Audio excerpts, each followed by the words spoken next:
એક મહત્વપૂર્ણ સમાચાર પ્રાપ્ત થઈ રહ્યા છે। ક્રિકેટમાંથી આર વૈષ્ણવે નિવૃત્તિ જાહેર કરી છે। અશ્વિને ક્રિકેટમાંથી નિવૃત્તિ જાહેર કરી છે।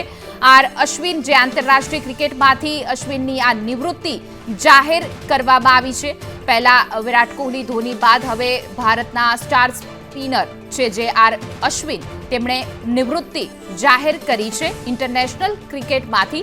ઓસ્ટ્રેલિયામાં ભારતીય ટીમ સાથે છે અશ્વિન અત્યારે હાલ રમી રહ્યા છે। વધુ વિગતો સાથે અમારા સંવાદદાતા પ્રતિક જોડાઈ ગયા છે। પ્રતિક, આર અશ્વિને ક્રિકેટમાંથી નિવૃત્તિ જાહેર કરી। બિલકુલ, ખૂબ દુઃખદ વાત છે ટીમ ઇન્ડિયા માટે, કારણ કે રવિચંદ્રન અશ્વિનને ટીમ ઇન્ડિયાનું એક અભિન્ન અંગ માનવામાં આવતું હતું ને હાલ ઇન્ડિયા અને ઓસ્ટ્રેલિયા વચ્ચે 5 ટેસ્ટ મેચની સિરીઝ ચાલી રહી છે। તેવામાં ત્રીજી ટેસ્ટ મેચના 5મા દિવસે એટલે કે ટેસ્ટ મેચના અંતિમ દિવસે તેણે આ મહત્વનો નિર્ણય લીધો છે અને અચાનક જ તેમણે નિવૃત્તિ જાહેર કરી છે।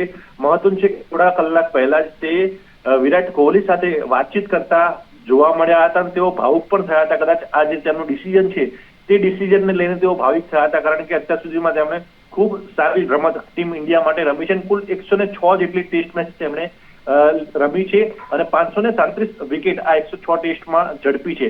સાથે જ જો વાત કરવામાં આવે તો ટીમ ઇન્ડિયાના સૌથી મોસ્ટ વિકેટ એટલે સૌથી વધુ વિકેટ લેનારા બીજા બોલર છે અને સાથે જ તેમણે ન માત્ર બોલિંગ પરંતુ બેટિંગથી પણ ખૂબ સારું કોન્ટ્રીબ્યુશન ટીમ ઇન્ડિયા માટે આપ્યું છે। 3503 રન તેમણે ટેસ્ટ મેચમાં કર્યા છે।